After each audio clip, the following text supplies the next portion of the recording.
Hello friends, welcome to the Traders Library, India's first and biggest library on stock market. Stock market course for beginners के 6वें lecture में आपका स्वागत है। पिछले lecture में हमने देखा था कि एंजल इन्वेस्टिंग, वेंचर कैपिटल और स्टॉक मार्केट में मेनली क्या डिफरेंस है, और हमने ये भी देखा था कि विवेक और योगेश की कंपनी जनरल कंसल्टेंसी ने तय कर लिया था कि अब उन्हें आईपीओ के जरिए फंड रेज करना है। चलो तो देखते हैं कि आईपीओ की क्या प्रोसीजर होती है। आईपीओ की इस पूरी प्रोसेस को SEBI, that is securities and exchange board of India control करता है। सेबी कैपिटल मार्केट रेगुलेटर है।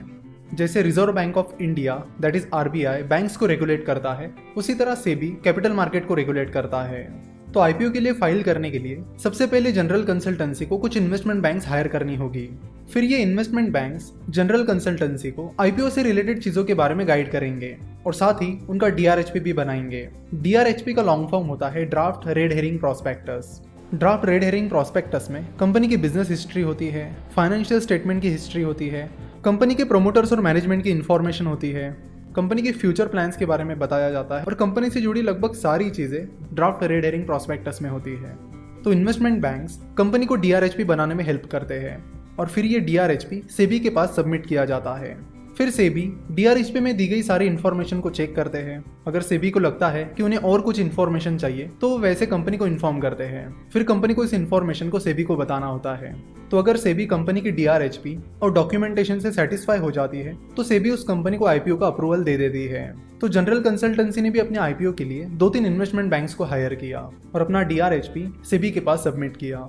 जनरल कंसल्टेंसी का डीआरएचपी और सारी इन्फॉर्मेशन चेक करने के बाद सेबी ने जनरल कंसल्टेंसी को आईपीओ का अप्रूवल भी दे दिया, जिसके बाद जनरल कंसल्टेंसी का आईपीओ लाने का रास्ता खुला हो गया। नाउ 2 तरह के आईपीओ होते हैं, फिक्स्ड प्राइस आईपीओ और book building IPO. Fix price IPO में कंपनी शेयर के एक फिक्स प्राइस डिसाइड करती है और फिर उसी प्राइस पर लोगों को उस कंपनी के शेयर खरीदने होते हैं।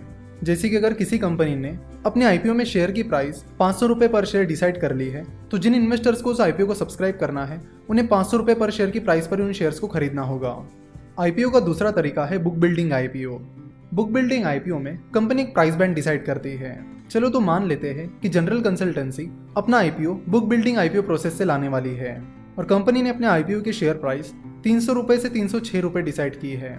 तो जिन लोगों को जनरल कंसल्टेंसी के आईपीओ को सब्सक्राइब करना है, यानी जनरल कंसल्टेंसी के शेयर आईपीओ में खरीदने हैं, उन्हें 300 से 306 रुपये के बीच अपनी बिडिंग लगानी होगी और फिर जिस प्राइस पर सबसे ज्यादा बिडिंग आ जाएगी वो प्राइस फाइनल प्राइस हो जाएगी जिस पर सारे शेयर्स इशू किए जाएंगे। तो जनरल कंसल्टेंसी ने अपना प्राइस बैंड 300 से 306 रुपये रखा है। प्राइस बैंड में जो सबसे कम प्राइस होती है उसे फ्लोर प्राइस कहते हैं। तो यहाँ पर 300 रुपये प्राइस बैंड की सबसे कम प्राइस है, इसलिए 300 रुपये फ्लोर प्राइस है। प्राइस बैंड की जो सबसे ज्यादा प्राइस होती है उसे कैप प्राइस कहते हैं। यहाँ पर 306 रुपये प्राइस बैंड की सबसे ज्यादा प्राइस है, तो 306 रुपये को कैप प्राइस कहा जाएगा।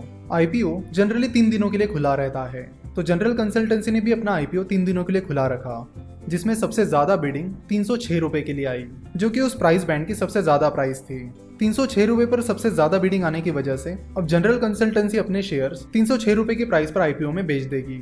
यहाँ पर जनरल कंसल्टेंसी ने अपने आईपीओ में पब्लिक से 1000 करोड़ रुपए उठाए और उसके बदले में कंपनी का 20% हिस्सा डाइल्यूट कर दिया, यानी उन 1000 करोड़ के बदले में कंपनी ने अपना 20% हिस्सा उन इन्वेस्टर्स को दे दिया।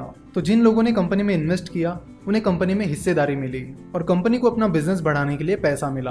तो इस आईपीओ प्रोसेस के बाद जनरल कंसल्टेंसी के शेयर्स उन इन्वेस्टर्स को इशू किए गए और बाद में कंपनी नेशनल स्टॉक एक्सचेंज और बॉम्बे स्टॉक एक्सचेंज, जो कि इंडिया के 2 मेन स्टॉक एक्सचेंजेस हैं, उन पर लिस्ट हो गई और कंपनी के शेयर स्टॉक एक्सचेंज पर लिस्टेड होने के बाद कोई भी बड़े आसानी से जनरल कंसल्टेंसी के शेयर खरीद सकते हैं और बेच भी सकते हैं। कंपनी स्टॉक एक्सचेंज पर लिस्टेड होने के बाद एक पब्लिक लिस्टेड कंपनी बन जाती है। तो जनरल कंसल्टेंसी ने स्टॉक मार्केट के जरिए पैसा तो उठा लिया। अब देखते हैं कि जनरल कंसल्टेंसी की आगे की स्ट्रेटेजी क्या होती है। अगर आप जनरल कंसल्टेंसी के बिजनेस में इंटरेस्टेड हो और आप जनरल कंसल्टेंसी में इन्वेस्ट करना चाहते हो तो उसकी प्रोसीजर क्या रहेगी, इसे हम नेक्स्ट लेक्चर में विस्तार में समझ करते हो कि आपको वीडियो पसंद आई होगी। हमसे जुड़े रहने के लिए आप हमें फेसबुक, ट्विटर और इंस्टाग्राम पर फॉलो कर सकते हो। वीडियो देखने के लिए और हमारे साथ जुड़े रहने के लिए आपका बहुत बहुत धन्यवाद।